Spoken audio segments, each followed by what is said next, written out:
And then finally, our last piece, our last stop along the road is this. We take a two-footed stand in the gospel. A two-footed stand in the gospel. So this brings us to verse 12. And of course, there's a few things I'm not mentioning in this passage. Verse 11, I hit it in our beginning.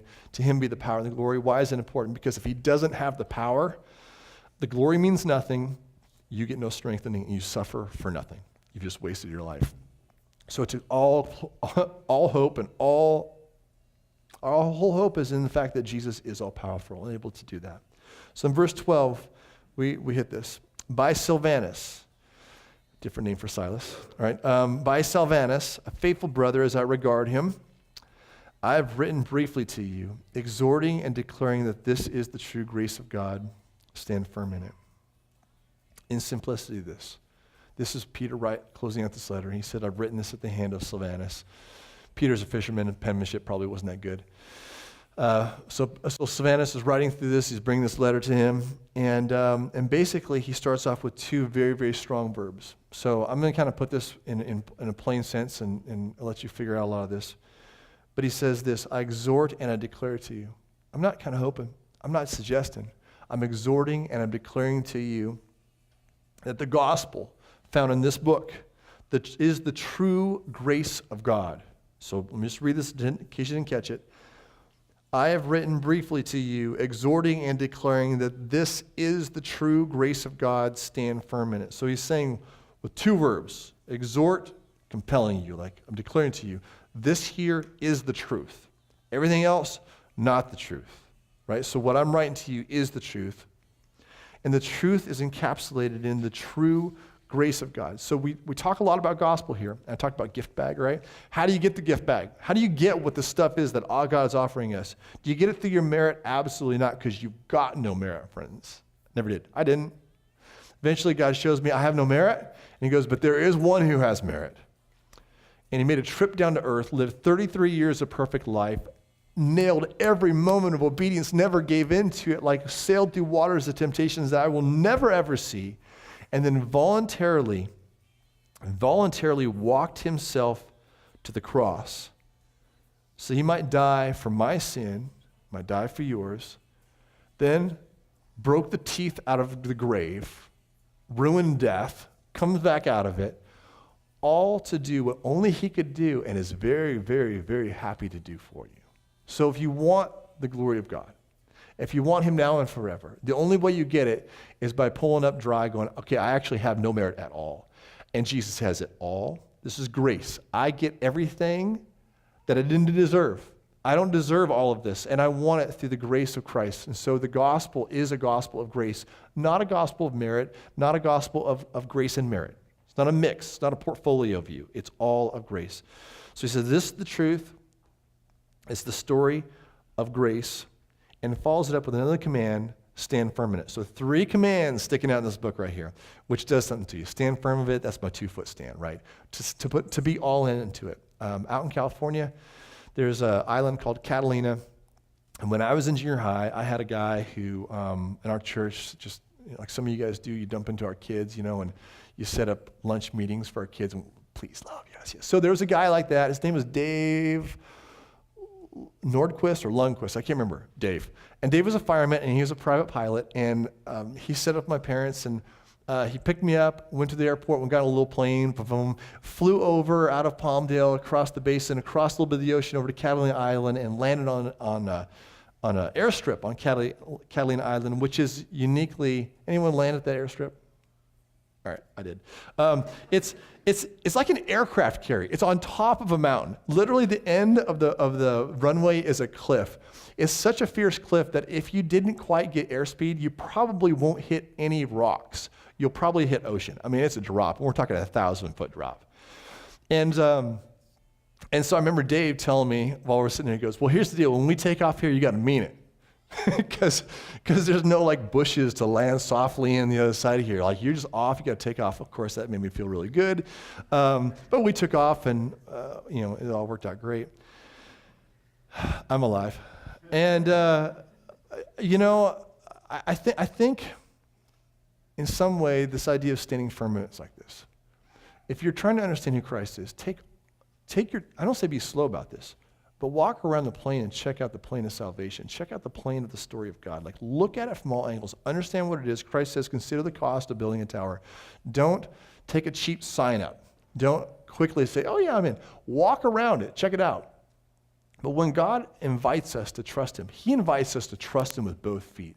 We get in the plane and we fly the plane. And we don't do anything but fly the plane. No one flies a plane half in and out of a cockpit. You're in the plane, your hope's in the plane, that is what you do. And so when you figure out what it means to follow Christ, we'll help you figure that out. But for the rest of us that are in the plane, stand firm in it. Stand firm in it. Be wholly committed, wholly living there, pursuing the Lord, knowing the Lord, not just thinking that, hey, I will just live half in, half out of the plane, half-hearted, but yeah, I'll suffer for Jesus if the chance comes. I may not live for Jesus, but I'll definitely die for Jesus. Probably not. Probably not. We have a great sense of nobility, or a picture of nobility in our heads that we would die for things that we won't live for. And if in that day we die for something we don't live for, we're not dying for it. We're just simply dying for our pride, which happens all the way around the world. So we don't die for our pride. We live for Christ. We die for Christ. We get into this plane of this life of Christ, and we throttle in and we buckle up, and this is the life we live. It's the life we live. And so, brothers and sisters, there's a few things he says. He says, this is the true grace of God. This is true. This is the grace of God. Stand firm in it. And there are times where we, because of our culture, tend to be a little bit snobbery in our culture. We tend to think, you know what, the people in the days, they were kind of dumb. They were less sophisticated than us. They didn't have as good of microscopes as we did. Kind of ignorant, kind of like rough, savage kind of people. They're not as good, smart, and wholesome as we are in our culture. We have this sense of like cultural snobbery, chronological snobbery that we put off towards people of other cultures. You know, that was good for them. They would believe that, but it's not good for someone as sophisticated as me and the people that live on my street and the people that I work with. That's just foolishness.